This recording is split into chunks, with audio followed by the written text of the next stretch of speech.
We've been in this series called Relationships Uncut, and has it been helping anybody so far? And I'm gonna do something a little different today. I'm gonna preach a little bit different today. We have a few things going on.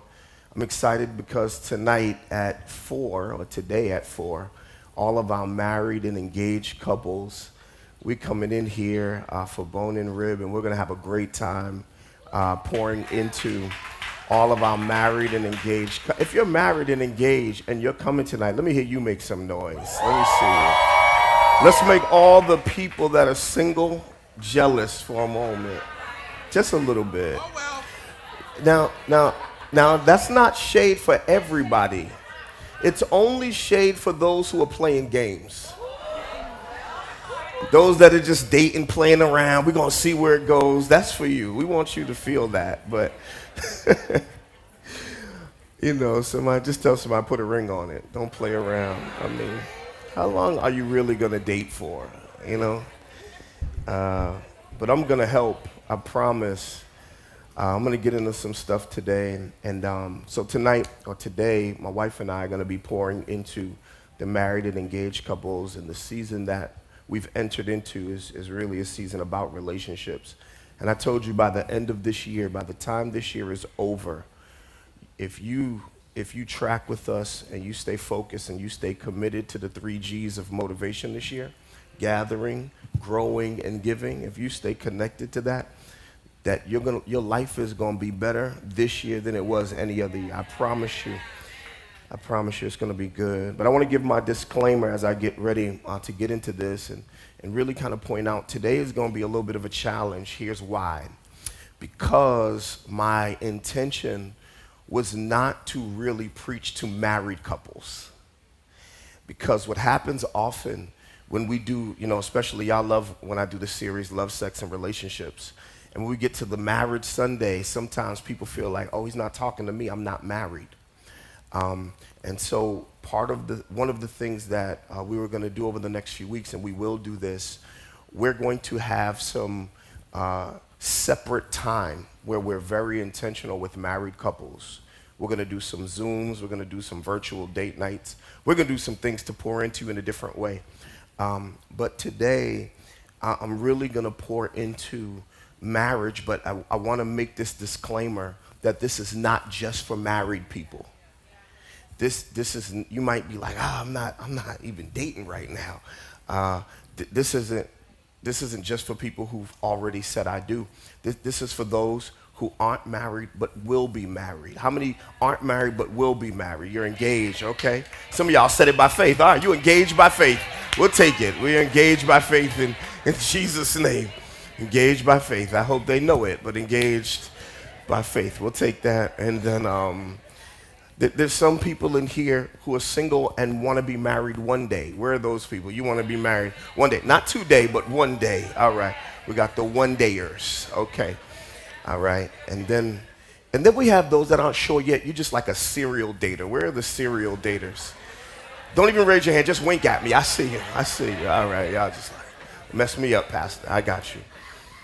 But this message is for everybody. And let me tell you why. Because I want to help you. One of the things that I think that God is doing in our church, and I've been paying attention to this and really leaning into purpose. And as I'm getting older, my oldest son is getting ready to get married. It's driving me crazy because I'm really aging. I know I'm getting old. And thinking about, one day, not today, but one day, we'll have grandkids, and thinking about my granddad name, G-Pop, that's me. And all of those things. But I'm learning, I think one of the things when I think about legacy and think about what is part of my life mission, and I think it's definitely attached to what God has called this church to. And over the next few years, we're going to see this thing kind of pan out. But one of the things that God is showing me is that it has everything to do with relationships. And one of the secret sauces to our church is amazing at reaching out to people who were far from God or who thought they were disqualified. that people that didn't see themselves in faith, people that were far and just, I didn't know, and now Christ has become attractive to them in a different way, in a more personal way. And healing and restoration is happening in the lives of people. And I think when healing and restoration happens in the lives of people, it's going to happen in families. Because the most important relationship you have outside of Jesus is with who you say I do to and who you are kin to. All right, it's going to get good, I promise. So I want to deal with this, and today I'm going to deal with marriage, but I want to deal with this early because there are some of you that if you don't do this correctly, you'll be another negative marital statistic. You find yourself getting married for the wrong reason or to the wrong person or in the wrong season. One of the worst things you can do is say, I do before you can. And I want to help you with that because I want your relationship, whatever your current relationship, if it's a God thing, or your next relationship needs to be your best relationship. That the healthiest, happiest version of you connects with somebody who's the happiest, healthiest version of themselves as well. So can I unpack this today? Is that all right? So I want you to get ready. So I told you I'm going to preach a little different because today normally I'm more intentional with text, and I'm pulling things out of the text, and I'm extracting from the text and going line by line. But today I'm going to do something I normally don't do, and I'm going to be a little bit more topical. I'm going to teach on a topic, and we're going to use the scriptures to give us understanding. And so for note takers, this is going to be really good for you today. But I want you to consider this because part of my delightful dilemma as your pastor is to deal with a group of people that don't match.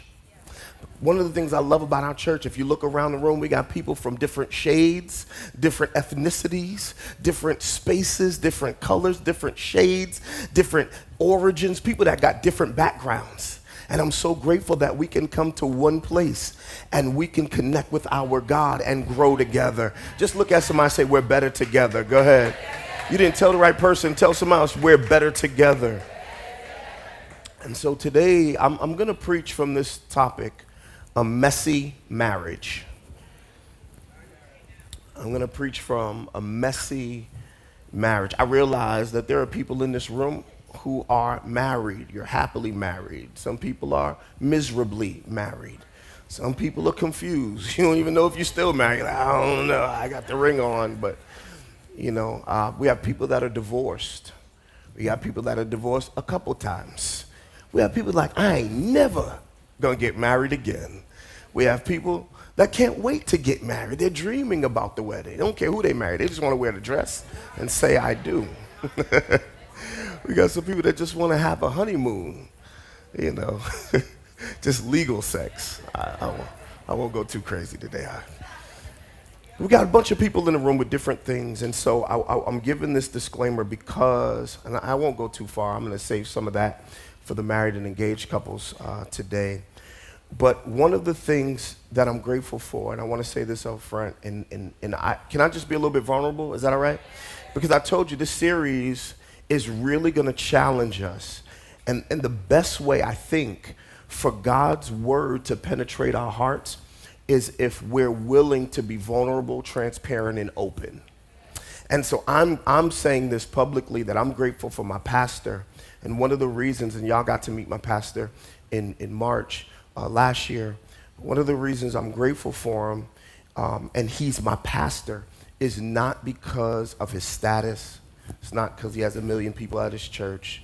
It's not because he's sought after all over the world. Not because all of the things that people see as, you know, his accolades and the things he's accomplished. The real reason that my wife and I, when we prayed into this, that he's my pastor, is because he realized that his calling and his anointing was for marriage and families.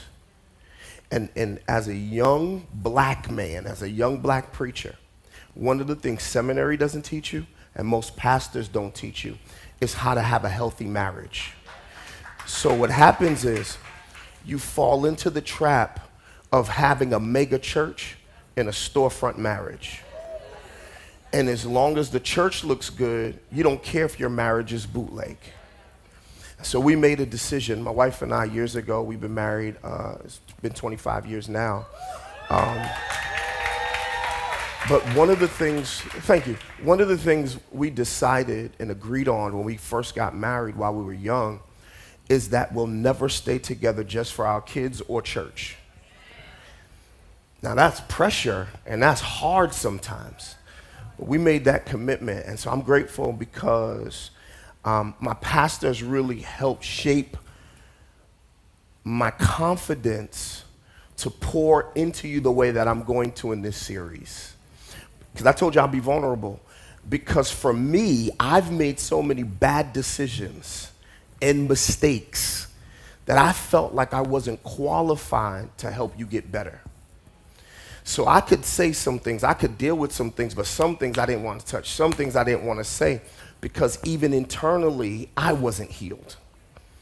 And so through a process of time and years and teaching and God's grace and deliverance, that I'm getting ready to pour into you this year in a way that you've never had it before. And so I want you to lean into where we are, but also where God's getting ready to take us. Y'all ready to go on this ride? Somebody just shout, I'm ready. And so as we get into a messy marriage, I'm going to give you this first quote. I'm going to put it because my pastor said it, so I think it'd be great to start with his quote. But when we read the lives of Abraham, Isaac, and Jacob, because y'all know that's been our backdrop, one thing becomes clear, and I love that he said this. He said, covenant doesn't cancel dysfunction. Somebody needs to write that down right now, that covenant doesn't cancel dysfunction. We talked about this a couple of weeks ago as we're talking about family mess, and we're dealing with families. We look early in the Bible at a man, Abraham. For a little while, he was Abram, and his wife Sarai, who became Sarah, who is the father of many nations. We went through that, and if you missed it, go back and watch the replay. It's up there. But as we have gone through that and we look at their example, you would think that the people that God chose to use in the Bible would be perfect examples of how we should be. But what I'm learning is the same issues we have today are the same issues that they had yesterday. That some areas of their lives were not perfect or polished. But God used them intentionally as an example so that we would not feel like we can't move forward in faith because we don't line up with perfection. It's one thing when we look at Jesus, because it's hard, because we all know we're not Jesus. But it's easier to look at other people that got issues and say, you know what? I feel like that too. I've made some dumb decisions and some bad mistakes too. So Abraham and his family really become the backdrop of how we can look at life through the lens of the scriptures and see that we're really not that far off. Just bump somebody and say, he's not as bad as you think. So today, as we talk about a messy marriage, I want to give you three characteristics. I'm going to give you three characteristics of a messy marriage. And here's why, because some of you aren't in one, but I want you to avoid it. I'm going to help you today. I promise it's going to be good. So here's the first one. Here's the first characteristic that I want you to write down. The first characteristic, everybody write this down. Even if you're single, you need this right now. This one is going to be, if you're single, this one's very important for you because you can get it early. Here's the first characteristic of a messy marriage. Number one, misalignment. Misalignment. Let me give you a working definition for misalignment. Misalignment is when two people are in covenant, but not in spiritual synchronism. That means that we're not in sync. So we're connected through covenant, but we ain't flowing together. And okay, y'all didn't feel that. Let me say it in a different way. Sometimes everybody learns different. Let me say it a different way. When two people share a covenant, but are no longer moving in the same spiritual rhythm. Okay. When two people are in relationship and they have a relationship intact on paper, but their spirits are not flowing in harmony. Okay, y'all didn't like that one. Let me see. Okay, you can be committed to each other, but disconnected in direction. And a lot of times, and I want to help y'all, especially those that aren't married yet, because when you start dating, number one, I tell everybody, and I'm going to say it till the day that Jesus comes to get me. Here it is. If you're going to date, date for marriage. If you know you're not ready to get married, you're not thinking about getting married, you're not interested in getting married, you're not even prepared for marriage, don't date. Because all you're doing, most people, are setting yourself up for unnecessary temptation that may be too much for you to handle. And you end up either doing something that was foolish because you were hot, y'all got me, or, watch this, or you end up breaking someone's heart because they were more ready than you were. So I always tell people, date for marriage. I'm not saying everything has to be so serious all the time, but when you start thinking about who you're investing your time with and your life with, and you're giving someone access to you, make sure you have intention.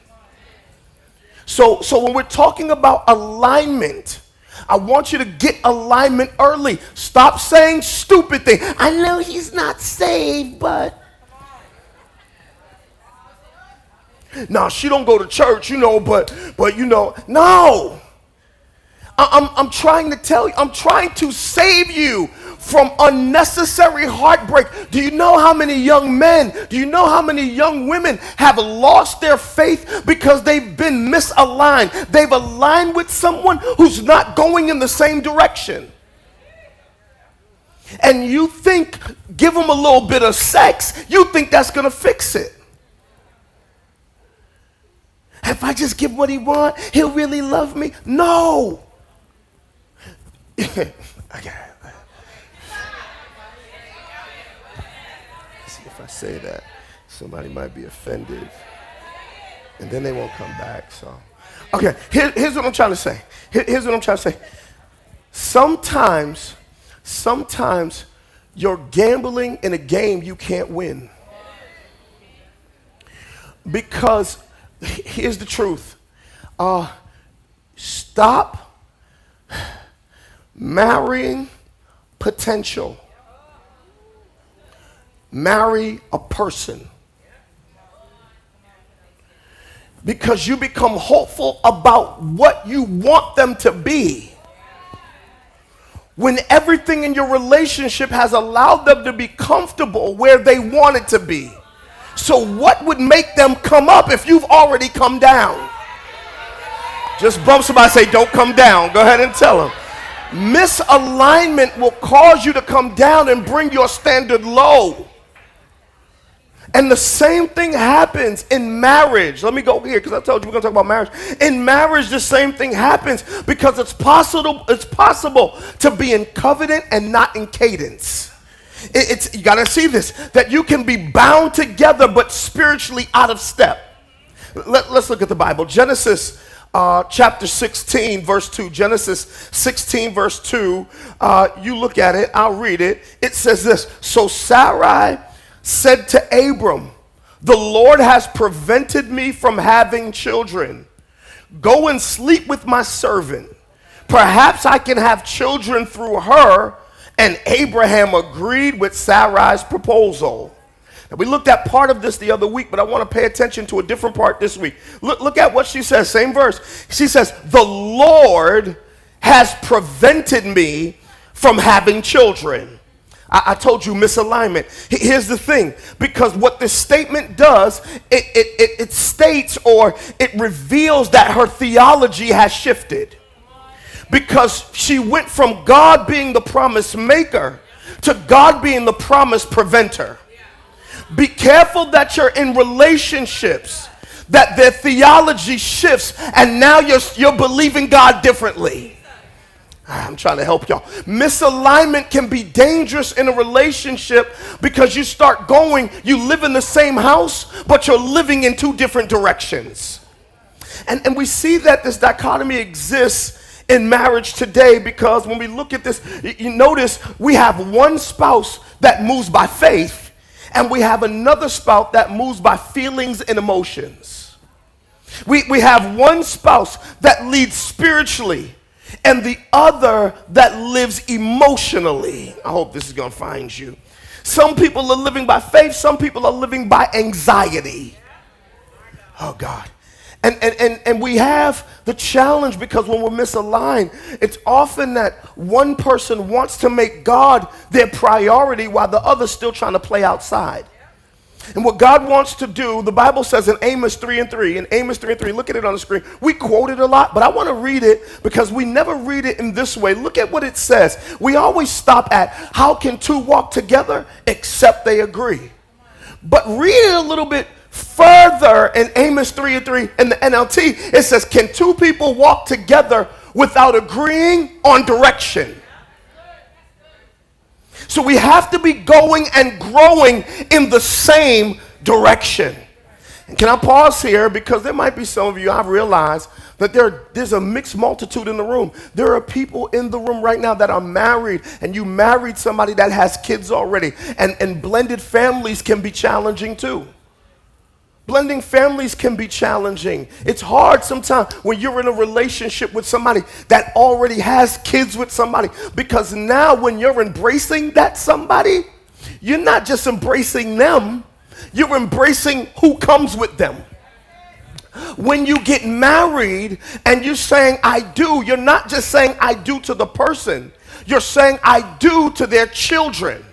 And the challenge sometimes is, how do I love someone who didn't come from me? Oof.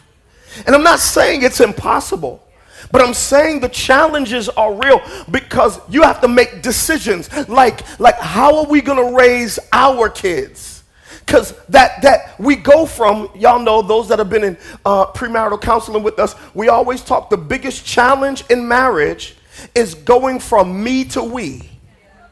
So when we join and we become when it's no longer me, but it's we now, how do we make decisions? Now I have to think about something outside of myself. So now they're not just your kids, they're my kids too. And the reality is that the challenges that come with blended families, you have to make decisions like where do we agree? Who's going to really hold these kids accountable? That's the nice way to say it. Who's going to discipline them? Because your kids are crazy. And the challenge, the plot thickens when now you have kids. So you have kids that were there before you. Now you have kids with your spouse. And now you got to figure out, how do I love them the same when I don't love them the same? Wall, thank you for always having my back. Y'all looking at me crazy, but the truth is, the reality is, the challenge is, how do I love you the same as I love what came from me? And here's the truth. You may not be able to, but you can't make them feel it. Oh, y'all don't like preaching like this. So here's the truth. When we consider misalignment, we have to consider what are the things that cause us to align.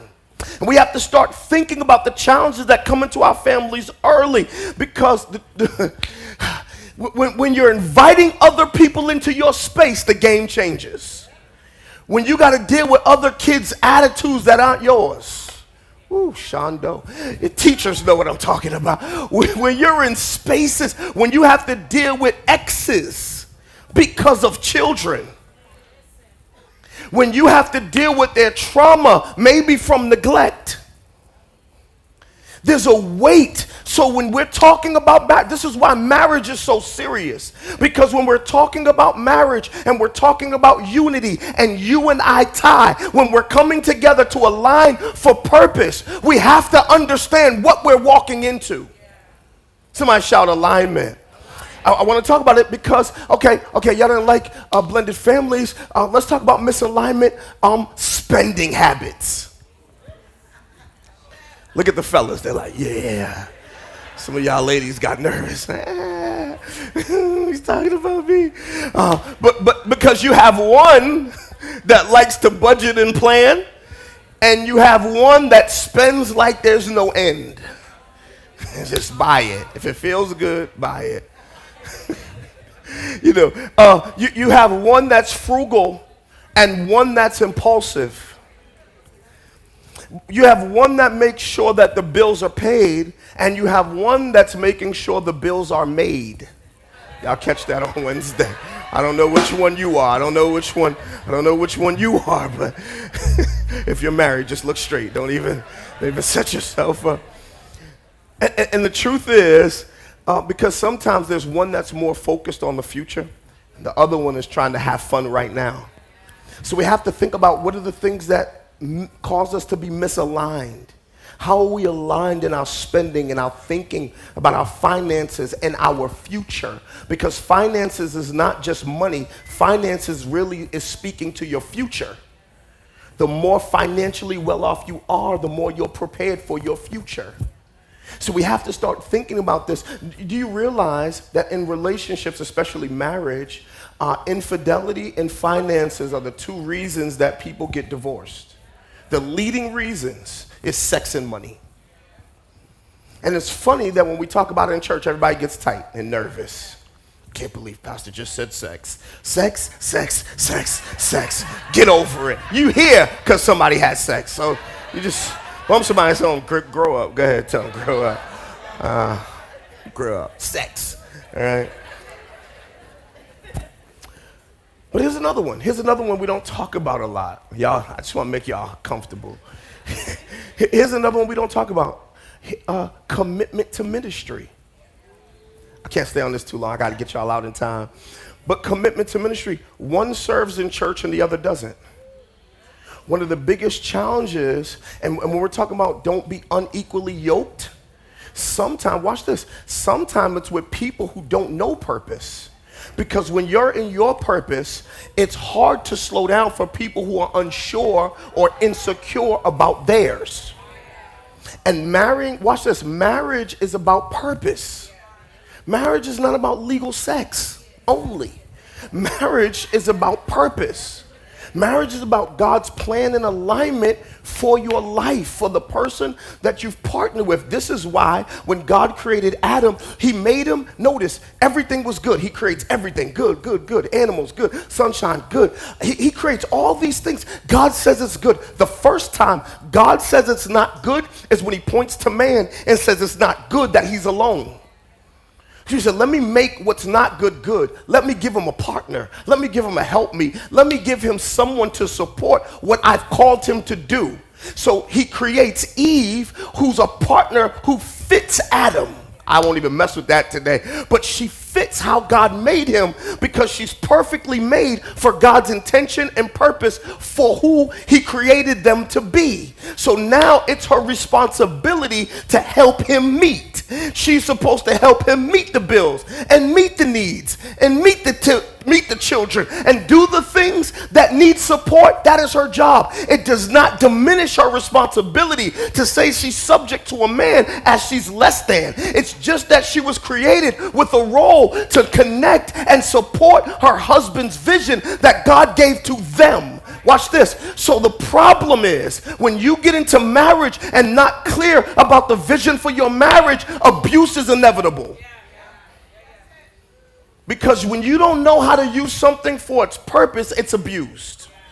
Y'all looking at me, but you know what I'm talking about. You grew up in a dysfunctional house with abuse. I'm gonna prove it. I'm gonna prove you grew up in a house that you thought was functional, but was dysfunctional. I was an 80s baby. And in the 80s, we didn't have them blue recycle bins that you put outside now. We kept our stuff. But here's what we did. We would keep it, and it was called repurpose. And we used to have these big TVs. And when they broke, you didn't throw it away. The TV no longer is good for a TV. It became your entertainment center where you put the new TV on. Y'all know what I'm talking about? You put the new TV on top of the old TV. That's what we did. And you thought that was regular when you was a kid. That was dysfunction. And that old TV is abused because it's not used for its purpose. And many of us are in relationships that are abused, not because you're physically getting hit and slapped and punched. It's because you're not appreciated in your purpose. So when we talk about this commitment to ministry, making sure, especially if you're someone that is assigned to ministry and you know what God has called you to, or you know that you're assigned to do something specific and intentional for the Lord, watch this, be careful that you don't date someone that doesn't have an assignment. Because I tell you, it's easier for somebody to be pulled down than it is to pull somebody up. And where you used to be faithful, people won't be able to find you because you fell in love or lust, depending on how you found it. But it's hard when you're in a relationship and one is committed to being present and the other one comes out of convenience. It's challenging when one supports and invests and another one is not making real investment. Can I talk to y'all a little bit more? I want to give you some stuff. So the danger, watch, of misalignment is when you have commitments that are not connected. So when couples are misaligned, watch this, we're going to pull it on the screen. Here's a couple things I want you to write down, or you can take a picture of it. When couples are misaligned, here are some of the signs. Number one, prayer decreases.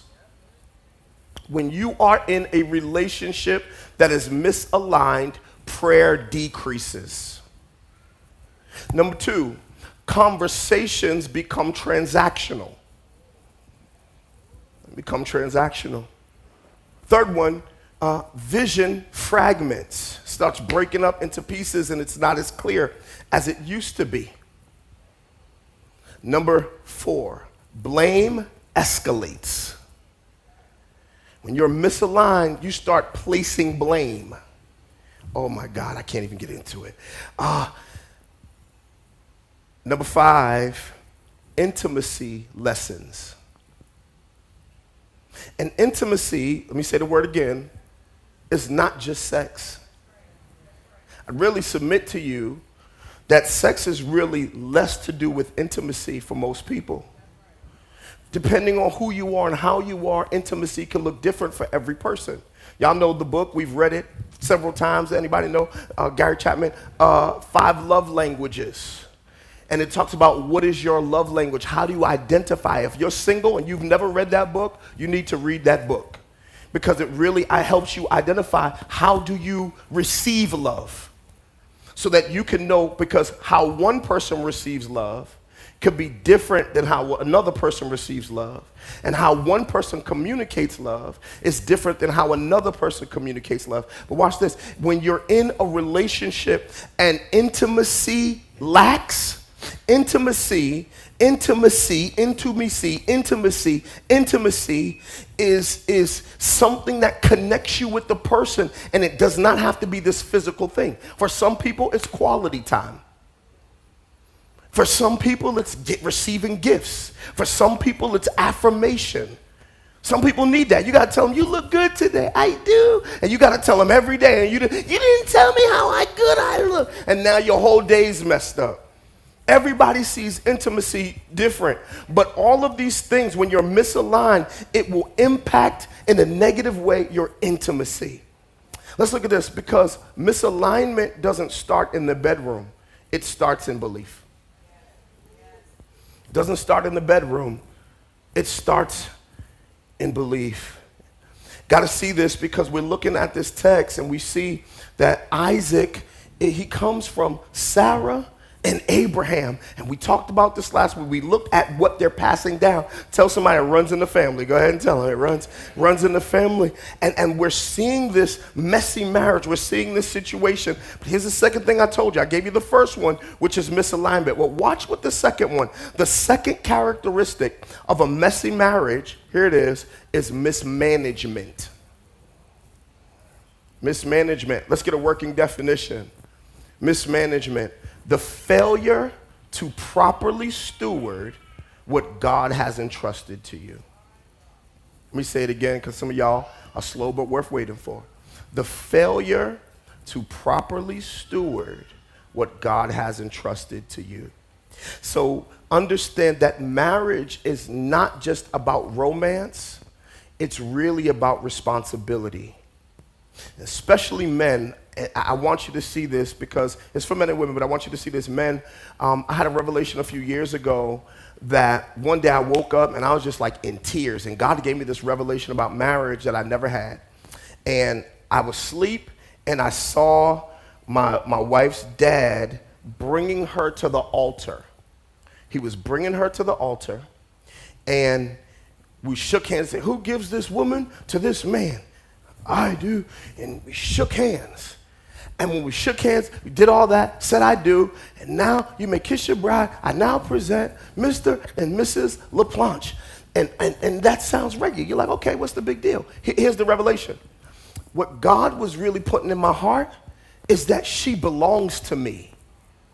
That in that moment, I'm telling her dad, I'm telling her family, I'm telling everybody in the world that she belongs to me. Not my property like a slave, but I'm now responsible. This is why, ladies, you take your husband's name.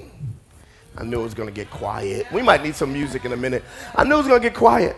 I'm not evident. No, listen, the reason you take his name is because you're under his house.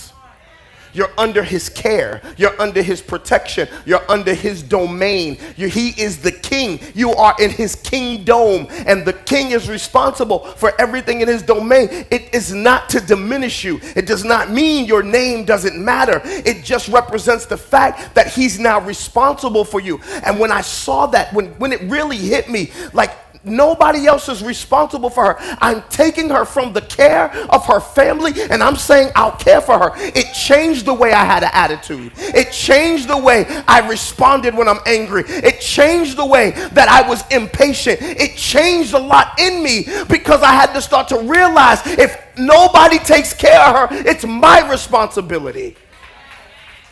So that's what you're stepping into when you get married and you're saying, "I do." And one of the issues of messy marriage is because there's mismanagement. Can I go deeper in this?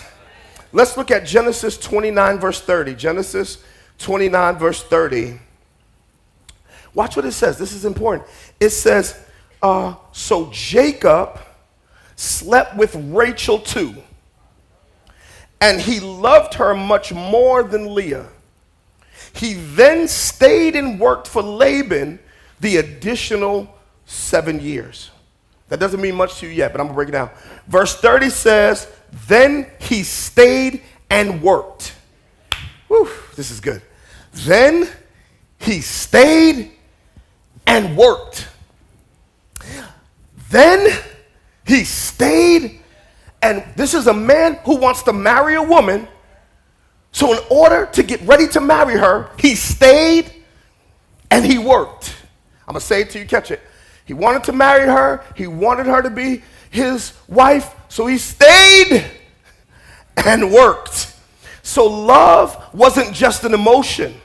Love required endurance, labor, and stewardship. Let me say it again because y'all don't want to hear that. Love was not just an emotion. Love required endurance, labor, and stewardship. And understand this, in the same chapter that we see this love, labor, stewardship, watch, we also see something I want us to lean into. We see favoritism, we see insecurity, we see competition, we see comparison between sisters. Let me show you why. Because Jacob loved one more than he loved the other. And because he loved one more than he loved the other, the imbalance ends up producing decades of dysfunction. Now, y'all don't understand why this is so significant, but I want you to write this down because when you have mismanagement, here's what mismanagement looks like in the soulish area, right? So in the soulish mismanagement, you have this. What is the soul? The soul is the mind, the will, and the emotions. So in the soulish realm of mismanagement, let me help you understand what it is. It means when you mishandle your spouse's inner being. We're going to break this down. Okay? That's when you weaponize their vulnerabilities. When they share something with you that's personal, that only you know, and you bring it up in a fight. Oh, y'all ain't. Woof. Just bump somebody, say fight fair. Go ahead, tell them, fight fair. Fight fair. Yeah. The soulish realm. Okay. Another one is when you dismiss their feelings as just them being dramatic. Now, I'm not saying all y'all dramatic, you are, but it's not just drama. Sometimes you got some real things going on. All right? When you compare them to someone else, oh my God. Ooh. That's grounds for divorce right there. You compare me to who? Who's Todd? Anyway, how did that get out? You emotionally withdraw instead of engaging. You emotionally withdraw instead of engaging. Watch this. When you create insecurity through favoritism. Let me show you how this works. We have Jacob. He loves Rachel more. Everybody say more. But you don't know what that means. The text doesn't just whisper it. The text screams it. When he loves Rachel more than Leah, it's telling us, watch, that there's something that's happening that we're not even paying attention to. And I never read it like this until this week. I read it from a whole different lens and I saw this. Jacob wanted Rachel. We know he's running from his brother. Story, he runs from his brother. He goes to his uncle's house, Laban. He goes to another land because his brother wants to kill him. He sees Rachel. He's like, oh, snap. Who's that, shorty? What's your name? He's a 90s baby, so he was like, hoo-dee-hoo. They didn't know. And she was like, she looked up, she saw him. And he went to the dad and was like, yo, I want your girl, I want your daughter. He said, fine, I'll let you have my daughter. I'll let you marry her. But watch this. First, you got to work for me for 7 years. Everybody say 7 years. He wanted it, so he worked for it. What do men do? If we want it, we do what? We work for it. Okay, y'all didn't help me. Where the fellas at? Fellas, when we want something, what do? We work for it. Yeah. Ladies, you want a man that does what? Works for it. Some of y'all like, no, he can have it. That's why you're in trouble now. Here's what happens. He works 7 years. 7 years. When finally it happens, let me show you what happens in the Bible. I told you the Bible is ratchet. The Bible says that Laban says to Jacob, you can have her. Cool. They get to the wedding. She walks up. Dun, dun, dun, dun, dun, dun, dun, dun, dun, dun, and they're there, and they say, I do.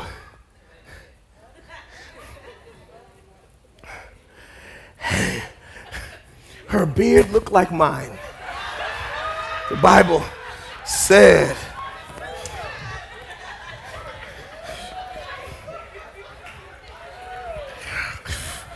she was visually challenged.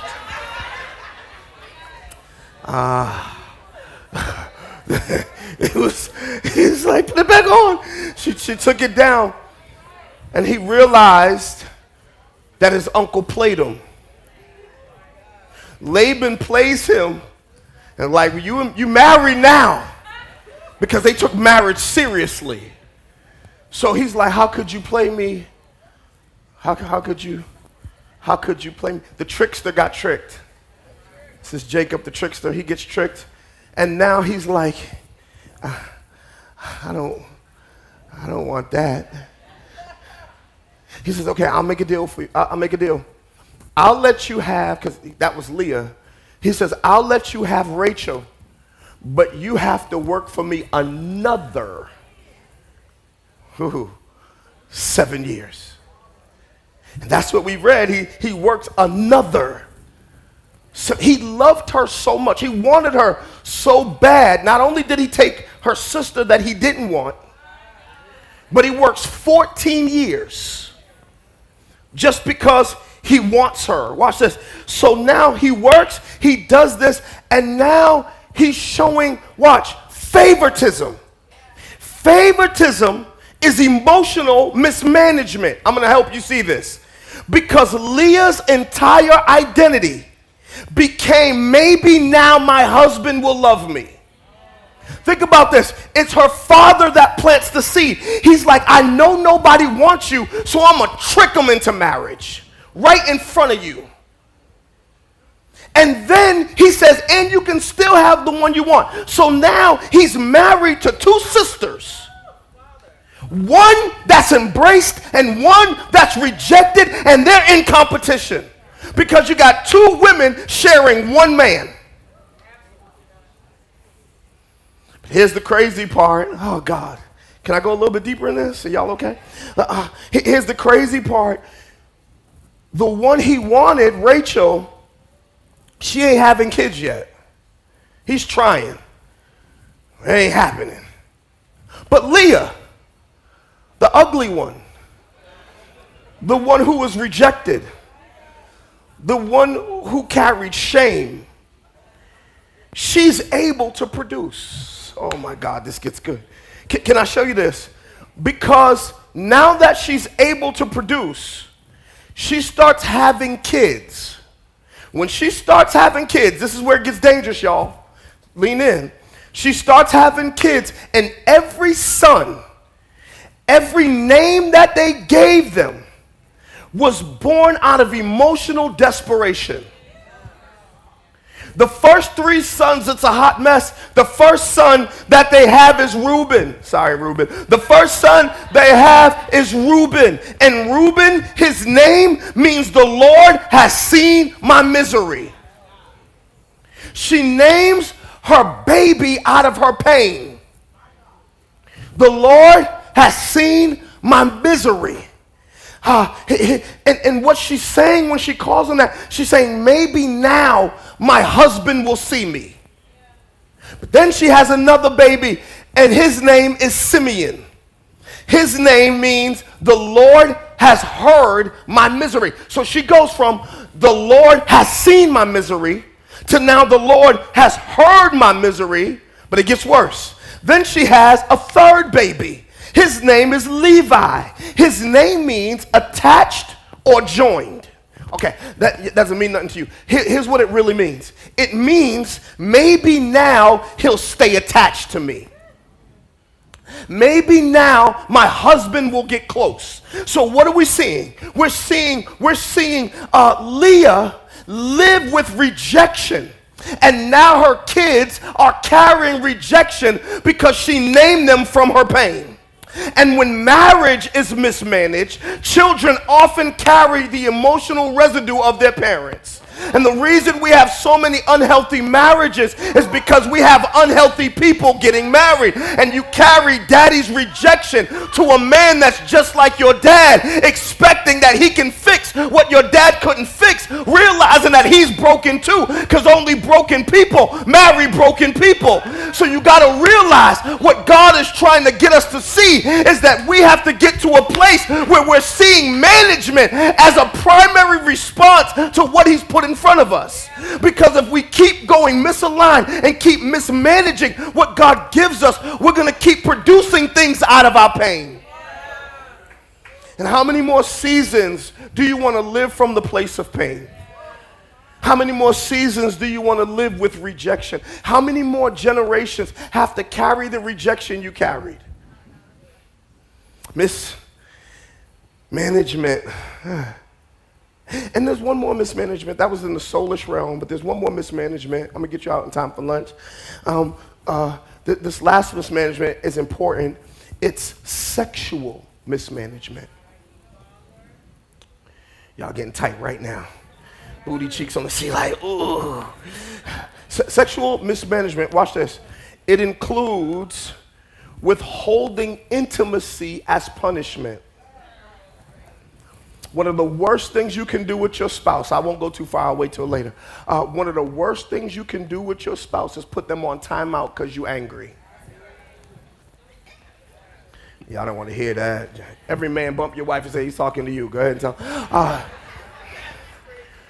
Withholding intimacy as punishment. Some of y'all never took notes before, and you just took a note. You can be like, you heard what Pastor Jay said earlier. You got no notes all year except that one point right there. Empty notebook, just one line.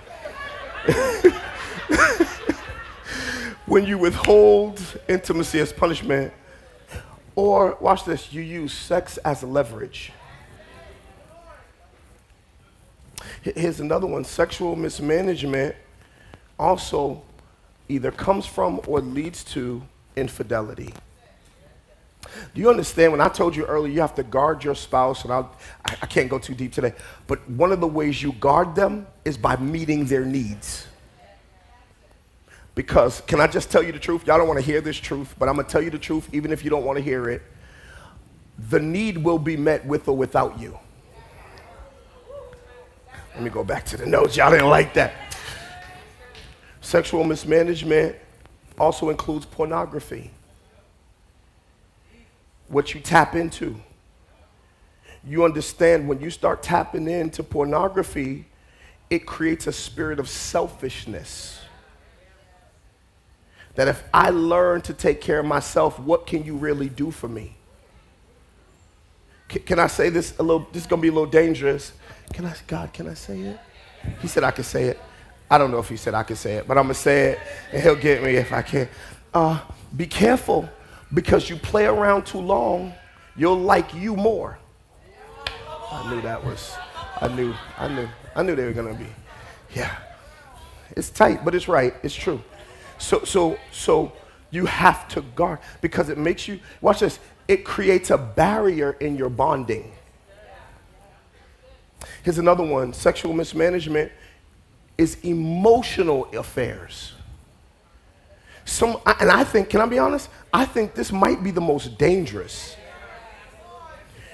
Because the moment your mind is gone, everything else follows. And some things become emotional before they ever become physical.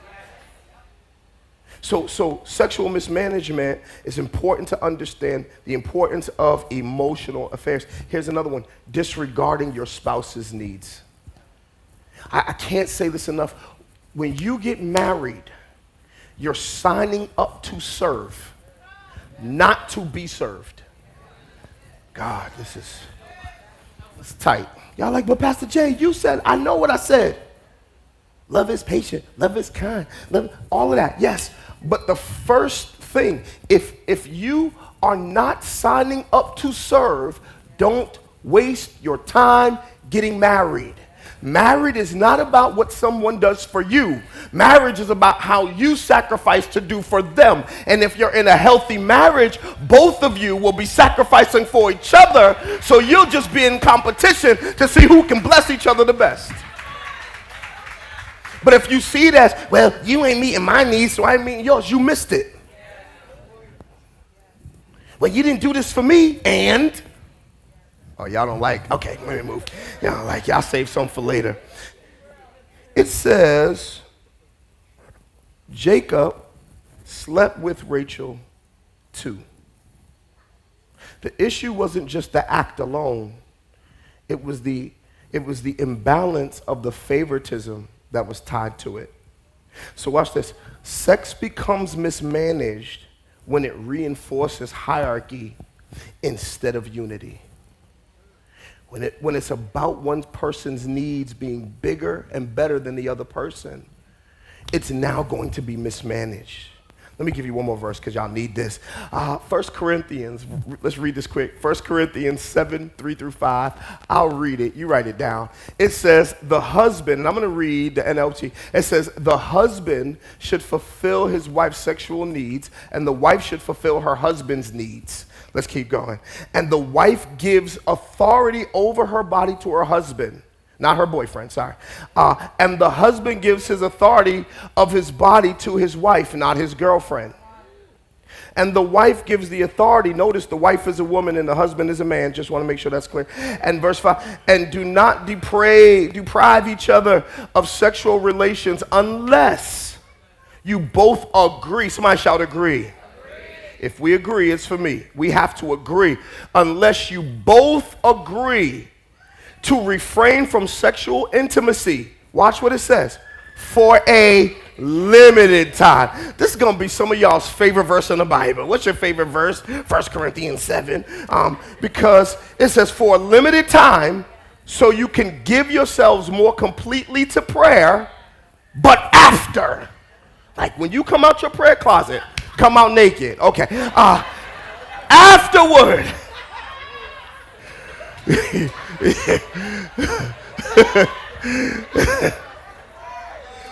Somebody said, I like this church. Come out my socks.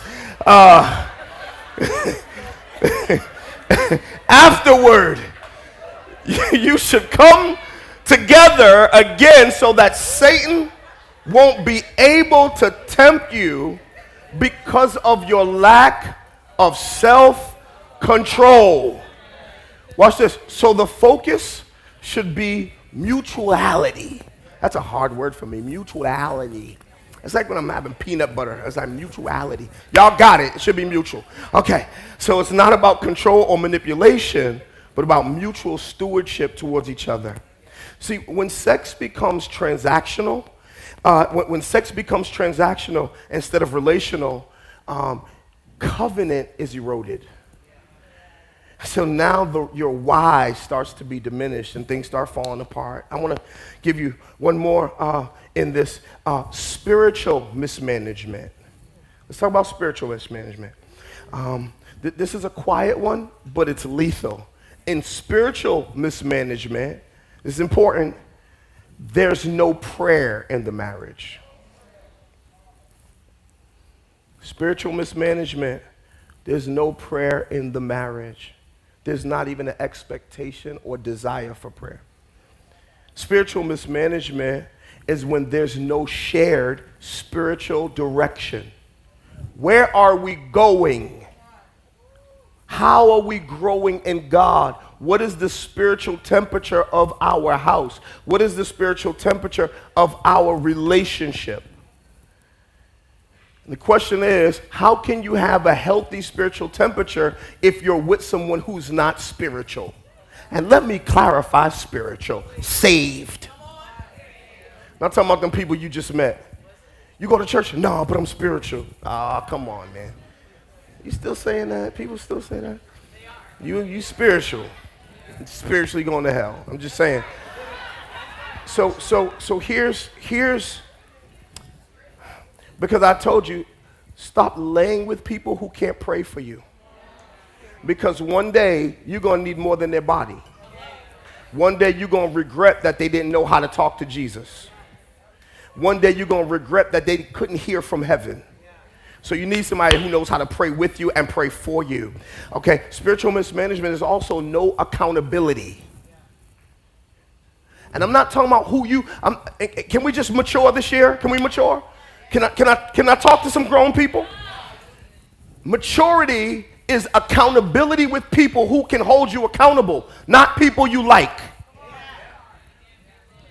Because we know you have your friends, you know, you call it accountability, but there's people you call just because you can talk to them. That's my accountability. No, they're not holding you accountable. They laugh about the stuff that they're supposed to be holding you accountable for. You messed up again? Girl, you crazy. You got to do better. I know. All right, what we doing for lunch? That is not accountability. You need to call that person that you don't want to hear their mouth. Okay, can I help y'all? There are some sins that I don't struggle with because of my relationship with God. But there are some sins I don't struggle with because of my relationship with people. You'll catch that Thursday. Because I know God will forgive me, but some of y'all won't. There's some people you know those people in your life. Look straight. Just look at me. You know those people in your life where you don't want to hear their mouth? You're like, hold on, just fix this right now before they get home, before they get going, before they say something. You try because you just don't want it. That's who you need for accountability. You need them people that you know you don't want to hear them out. That's who you need accountability from. But you going after the people that make it convenient and they massage your mess. And they coddle your craziness and make you feel like it'll be okay. No, it won't be okay. Get it together. Oh yeah, just send that down, Euro. Tell them, get it together. Get it. You didn't tell the right person their life's good. Find somebody, tell them, get it together. All right, we got to go. Spiritual mismanagement is also, watch this, when one spouse carries all the spiritual weight. And I'm not saying, hear me, I'm not saying women, you shouldn't, because you do and you should. But I'm saying there's something different that happens when a man leads his house spiritually. Ladies, you need to have a man that knows how to be in connection with God. Stop dating clowns and crowning them as kings. Come here, king. He's not a king. He's not even trying to work. He hasn't put two scriptures together since Sunday school 30 years ago. He is not a king. He's high every day. He's drunk every day. He's DMing other chicks and guys every day. And you sit there, come here, king. I'm going to speak to your potential. No, the devil is a liar. I'm not going to speak to your potential. I'm going to speak to the person and get it together. Because if you don't come up, I'm not coming down. Come on, high five somebody. Tell them I'm not coming down. This year we're staying up. We're not coming down with our standard. We're not coming down with our vision. We're not coming down in our relationship. This year you got to come up. Yeah. It's got to be a different season in your life. And you got to be willing to walk alone. Because some of this comes from you being thirsty. Okay, let me move. We got to go. It's late. We got to go. I'm going to have to finish this next week. We got to go. Is this okay so far? Watch this. Jacob, he works 7 more years. But notice something. In that season of him working, there's no record that we see of him seeking God about the imbalance of his house. So he's comfortable in dysfunction. And he labors externally while neglecting internal disorder. Let me say it this way. You can still work hard and mismanage your covenant. You can be working hard and seeming to do all the right things and still mismanage it. When spiritual vision is unmanaged, this is dangerous, drift begins to happen. And I'm going to help some of y'all because the danger about drifting is you don't even know it. 2 years ago, we took a family trip. We were in Miami, and we were in the ocean. I don't know what ocean, but we were in one of them oceans. It had salt, and it was nice. And we're in the ocean, and at some point, we're chilling. And, you know, my wife, how can I put this? Her relationship with water is not really the best. She's like a toes-in type person. My kids are like me. We just jump in and see what happens. I don't know how deep it is. We're going to see how far this goes. But at one point, we're laying in the water and we're chilling because it's salt water so you can float more. And we floating and we chilling. And all of a sudden, I hear, Jason! And I'm freaking out. I jump up and I'm like, what happened? And the kids, everybody's floating away. We didn't even realize. Like, how did you get all the way over there? You didn't even swim. You didn't even try. You didn't even put effort into getting that far. Watch this. But that's how drift happens. You start drifting when you get comfortable. And then you start realize, we haven't in a long, and you start thinking about where your relationship hasn't been in so long because drift happens. And messy marriages are not usually destroyed because of some dramatic explosion. Usually, watch this, these relationships get messy and they start to decay because of mismanagement. Watch this. Here's 4 I want to give you. When we talk about mismanagement and how you drift, we neglect conversations. Show you what happens. We have unresolved resentment. Give you another one. We have unexpressed affection. And we have unprayed prayers. You start seeing those things in your life, you know you're drifting. You know your relationship's drifting when you have neglected conversations, when you have unresolved resentment, unexpressed affection, and unprayed prayers. All right, we got to get ready to go. Write this down, Ephesians 5.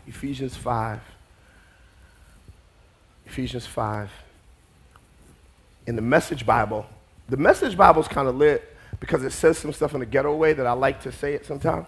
But the Message Bible says it like this. It says, husbands, go all out in your love for your wives, exactly as Christ did for the church, a love marked by giving, not getting. Christ's love makes the church whole. His words evoke her beauty. Everything he does and says is designed to bring the best out of her, dressing her in dazzling white silk, radiant with holiness. And that is how husbands ought to love their wives. They're really doing themselves a favor since they're already one in marriage. So he's saying we have to manage well, because mismanagement will destroy what God is doing. Let me give you this third one, and we're going to have lunch. All right, third one, here it is. Here's the third one, write this down. This is the one that's really gonna help you. Misinformation. The third characteristic of a messy marriage is misinformation. Let's get a working definition. This is a long one, so you might have to take a picture. Misinformation in marriage is any belief, expectation, or narrative about marriage that is not formed in truth, maturity, or calling, but is formed by culture, trauma, fantasy, fear, or immaturity. Okay? That's misinformation. So when you come into marriage with a perspective that's not based in truth, when it's not based in God's word, when it's not mature, you're going to find yourself in trouble. Here's the challenge of it. Misinformation doesn't always sound like bad information. Misinformation sometimes comes as a right idea or thought, but it's not settled in truth. So let me show you this. Jesus says something that I thought was great. And y'all, when we read this, I promise you, you've never heard it the way I'm getting ready to read it. You've never considered it the way I'm getting ready to tell you that it says, watch in the Message Bible, Matthew 19. Matthew 19. Is this boring anybody? If it is, I'll stop now. We can pick it up. You sure? Seriously? Okay, all right. Matthew 19. Watch this. Matthew 19, verse 11 and 12 in the Message Bible. Watch what it says. This is crazy. It says, but Jesus said, not everyone is mature enough to live a married life. I mean, I could just, some of y'all are like, I didn't even know that verse was in the Bible. But Jesus said, not everyone is mature enough to live a married life. It requires a certain aptitude and grace. Marriage isn't for everyone. Uh-oh. Oof. Some from birth seemingly never give marriage a thought. Others never get asked or accepted. Bump somebody, say, you talking about you, go ahead. And some decide not to get married for kingdom reasons. But if you're capable of growing into the largeness of marriage, do it. If you're capable of growing into the largeness of marriage, then do it. Jesus he's responding to them, and this is what he's saying. He says, if marriage is that serious, maybe we shouldn't get married at all. Because he says marriage isn't for everybody. There's different reasons. He says some are born single, some are made single. Some choose singleness because they prefer to give their time, their resources, everything to ministry. Paul, I told y'all before, when you read the Bible, you got to read the Bible, because I think Paul was ugly. I'm going to be honest. I'm going to tell you why, though. Because Paul says, I would prefer that you don't get married like me, so you can fully give yourself to God. Now, the only person who says some foolishness like that is somebody when nobody's checking for you. Paul didn't have a date to the prom, so he's just like, I want everybody to be single. Anyway, but what? Watch this. So Jesus says this. In essence, watch what Jesus says. He says, if you can handle it, handle it. If you're large enough for marriage, get married. Let me give you one of my quotes. I quoted my pastor earlier. Let me give you my quote. Marriage is not casual. It's a calling that requires capacity. You have to have capacity for marriage. If you don't have capacity for it, stop playing games. And here's the truth. There are some people that know they don't have capacity and will date you anyway. Oh God, I can't stay there. We gotta go. It's late. I gotta send y'all home. I'm preaching too long. But the disciples had misinformation. They thought marriage was about rights and releasing and laws and all of this. But Jesus, he reframes it and he says, it's really not just covenant, it's capacity. Everybody say capacity. Jesus is showing them and he's exposing something, how little they understood about the weight of marriage. Those two words, I do, mean everything. He said there's a weight that's connected in a sign. So let me give you this and we got to go. Misinformation creates misaligned expectations. Misinformation creates misaligned expectations. So here it is. Most marriages aren't destroyed by demons. They're destroyed by distorted definitions. David didn't like my message today. I'm sorry. He's like, I ain't married. So here's misinformation. Here it is. Write this down. Number one, love is enough. You think love is enough? But what's love got to do with it? It just, yeah. Love is nice. Love is necessary. But there's got to be more than love. Marriage, here's a misinformation. Marriage will fix loneliness. Can I tell you something? Marriage doesn't really fix a lot of things. Marriage exposes things. You really want to know who you are and how you are? Go ahead and get married. And I dare you to marry the wrong person. You'll meet your alter ego quick. You'll be like, whoo. Misinformation.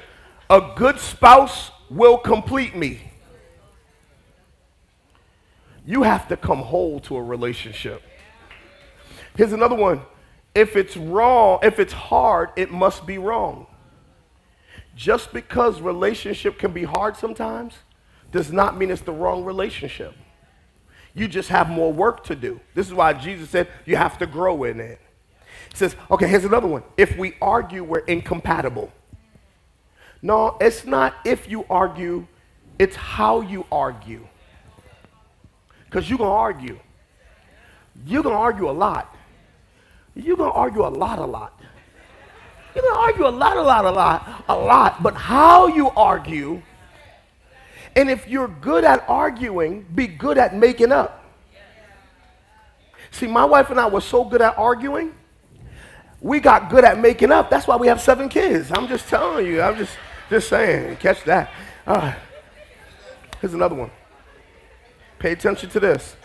Sexual chemistry equals covenant readiness. Understand this. Sex should complement, not complete. Because sex only lasts so long. And as you get older, well,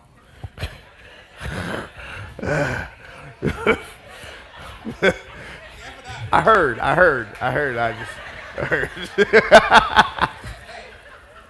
Tonight, 4. Save it for 4. Marriage is the next life achievement. Oh my God. You need some other goals. If it's just about an achievement at a certain age and stage, you need some other goals. Because think about it. This is all misinformation, and none of them are inherently evil. None of them are bad. They're just incomplete. And incomplete truth is still a distortion of truth. Let me go. We got to go. So here's the question. What is marriage?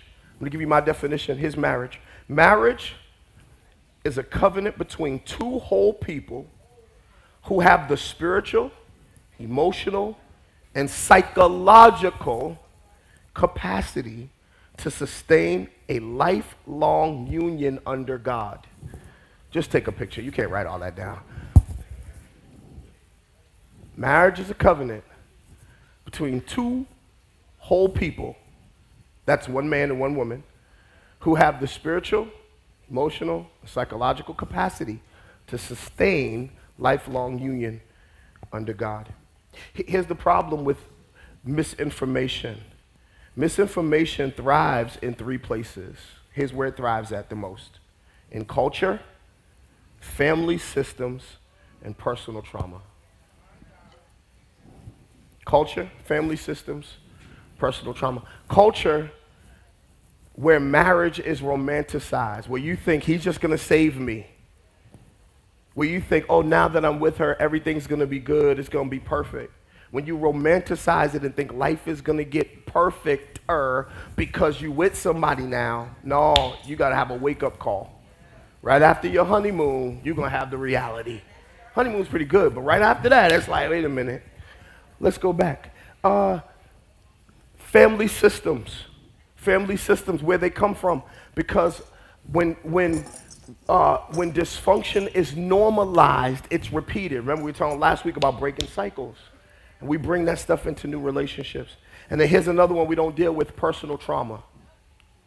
That's why we have so many triggers. We get into a relationship, everything triggers you. And then your wounds distort perception because everything's triggered you. He said hi to some young girl at church, and now you're like, oh my God, my last boyfriend said hi, and now he's gonna cheat on me. And you're going crazy.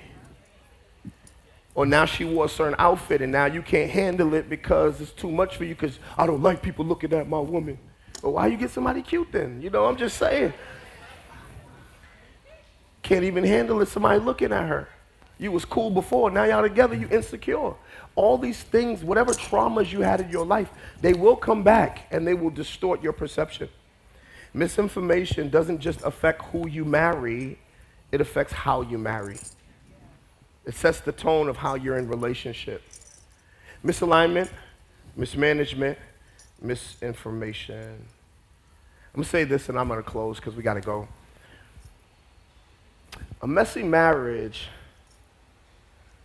does not necessarily mean a doomed marriage. And I want to pause to speak hope to some of you that might have a marriage that's on the rocks, on the low. Nobody knows it. You show up to church and y'all smile, you got matching outfits. I'm not talking about Brian and Ionis, y'all be matching. Y'all be in the mirror like, what you wearing? You know, y'all do the matching outfits, everybody you got all the stuff and you got all the perfect pictures and you're on Instagram and you got relationship goals and everybody's looking at you and you the ones, and everybody sees you in public, but you got those tears in private.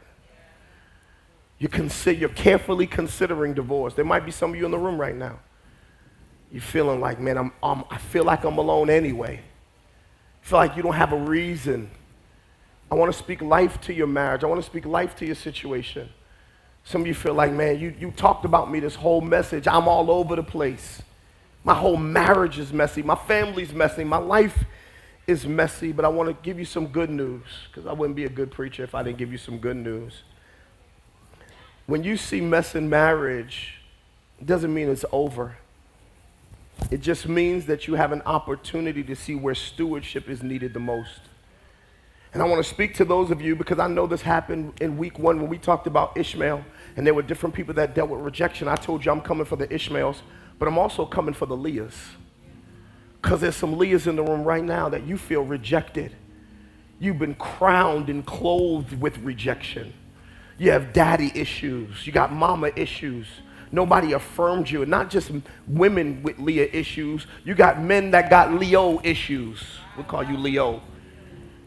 Nobody affirmed you, so you got low self-esteem. You're trying to prove your manhood by dating different women and trying to sleep around and trying to beat on somebody to prove that you're masculine, that you're tough. And you got secret demons attacking you, and you don't even understand where it's coming from. You got all this stuff going on, and you're trying to figure out, how can this marriage ever work? We've gone too far. We've been through too much. There's no way to come back from it. But I love this because Leah's story proves something powerful, that dysfunction doesn't cancel destiny, that her rejection didn't stop her purpose, that mismanagement didn't block the Messiah. Because when you look at this, I told you about the first three sons. The first three sons was Reuben. His name meant to see. Her second son was Simeon. His name meant to hear. The third son, his name was Levi, which meant attachment. But she had a fourth one. I want to talk about this fourth son she had. Leah, who was rejected. Leah that had issues. Leah that was abandoned. Leah that had no favor. Leah that seemed like nothing was going to work for her, that her marriage was a mess, that it was never going to go anywhere. Here's what happens in the middle of her imbalance, in the middle of her mess. She gives birth to the fourth one, and the fourth baby, his name is Judah. His name is Judah. What does Judah mean? Judah, his name means praise. So watch this. Praise was born in the middle of her pain. I came to tell somebody that in spite of the season you've been in, Judah is on the way. There's some praise that's getting ready to come forth. There's somebody that needs to know that all hope is not lost. That regardless of what has been broken, regardless of what has happened, you still have something on the inside that's getting ready to work for you on the outside. Leah named her pain before she named her praise. But I came to tell somebody that your season is going to turn around. That if you continue to trust God with all of your mess, with all of your distress, with everything that you're going through, when you learn to hand it to Jesus, he can turn a season of losing, he can turn a season of Leah, he can turn it into a place of praise, that when you look back over your life, you'll say like David, it was good that I was afflicted, because if I wasn't afflicted, I would have not known the Lord. There's something coming out of this season. There's something coming out of your rejection. There's something coming out of your trauma. There's something coming out of your failure. And the Bible says, weeping may endure for a night, but bump your neighbor and say, joy is coming. Oh yeah, come on, tell them joy is coming. Joy is coming. Joy. As a matter of fact, I'm not going to wait till joy comes. I'm going to praise God before joy comes. You can stay right where you are. You're good. I want somebody to just take a moment in the middle of your season, in the middle of your pain. Can somebody praise God? Because it's getting ready to get better. It's getting ready to turn around. Your family's about to shift. Your heart's about to shift. In every broken place, God's getting ready to address it. Yeah. It's not always gonna be this way. God is gonna turn your life around if you would just give it over to Jesus. I love this because it says that if God can bring the Savior through a mismanaged house, then he can bring healing through yours.